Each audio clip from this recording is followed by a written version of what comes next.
Introduction au système d'information. Avant de penser au système d'information, il faut penser à la finalité des systèmes d'information dans l'organisation.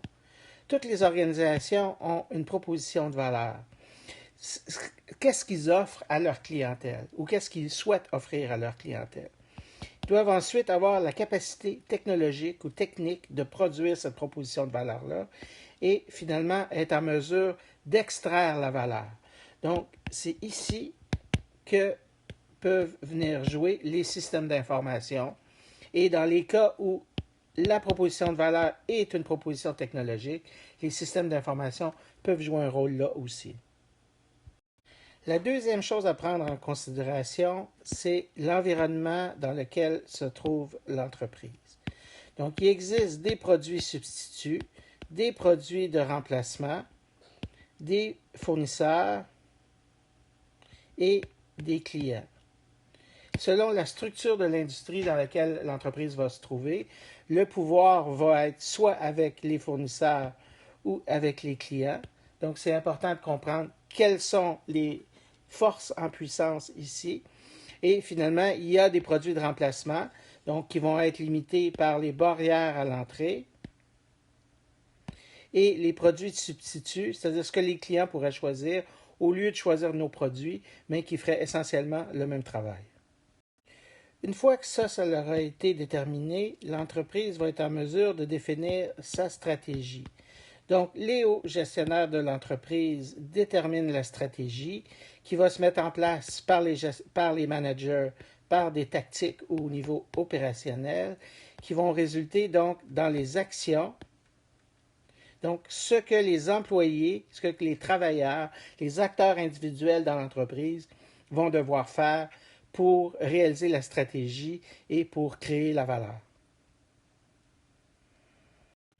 Tout cela va amener l'entreprise à définir des activités primaires et secondaires qui devront être mises en œuvre. Donc, au niveau de la logistique, c'est-à-dire la logistique entrante, comment on va amener les matières premières qu'on a besoin, la production, donc comment on va fabriquer techniquement le produit ou le service qu'on s'est engagé à livrer, la logistique sortante, c'est-à-dire comment on va amener ces produits-là ou ces services-là vers les clients, les ventes et le marketing, et finalement le support après-vente. Donc, pour réaliser tout ça, on va avoir besoin de technologie.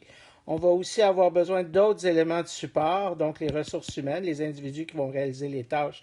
Il faut les embaucher, il faut les payer, il faut les gérer. Au niveau de l'infrastructure, donc ça va nous prendre des immeubles.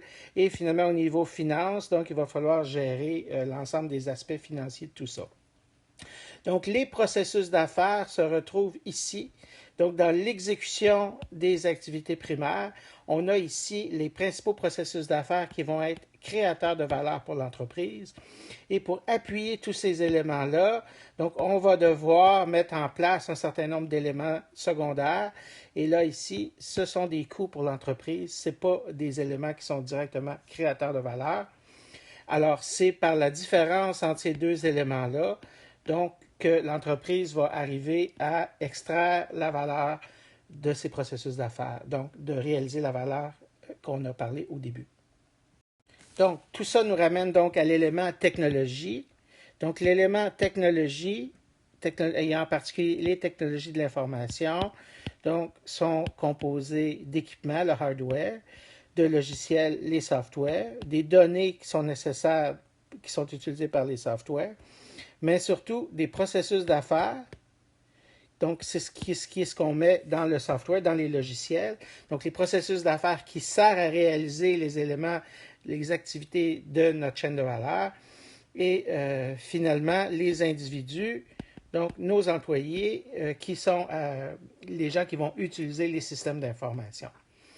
Donc, c'est les processus d'affaires qui sont l'élément clé ici. Donc, ce n'est pas les hardware ni le software, parce que ça sert dans le fond comme moyen d'exécution pour réaliser nos processus d'affaires. Finalement, donc, nos processus d'affaires, donc, qui sont la mise en œuvre de notre stratégie par la technologie, donc, sont des éléments créateurs de valeur pour l'entreprise. Et on va chercher à faire des choix au niveau de l'implantation des systèmes d'information pour arriver à des gains d'efficacité et d'efficience. Donc, l'efficience, c'est-à-dire comment bon qu'on est pour mettre en œuvre notre stratégie, et l'efficacité, donc le rapport entre les intrants et les extrants. Donc, si on est en mesure d'augmenter l'output ou les extrants en fonction pour un même niveau d'intrants, on va avoir des gains d'efficacité. Ces gains d'efficacité-là, donc, vont nous donner un avantage concurrentiel. L'avantage concurrentiel, donc, étant dans ce cas-ci une hausse des revenus, les revenus qui pourront être investis en recherche et développement ou qui pourront être donnés en bénéfice, donc, à nos parties prenantes ou en promotion ou en augmentation de salaire à nos employés. Donc, comme les ressources de l'entreprise sont limitées, donc autant les ressources humaines que les argents, les investissements qui sont nécessaires, c'est ici qu'on va devoir faire des choix. Donc, on va devoir choisir les TI en fonction de celles qui nous donnent le principal avantage compétitif, qui va être le plus outillé à mettre en œuvre notre stratégie de façon efficiente. C'était une brève introduction au système d'information dans les entreprises.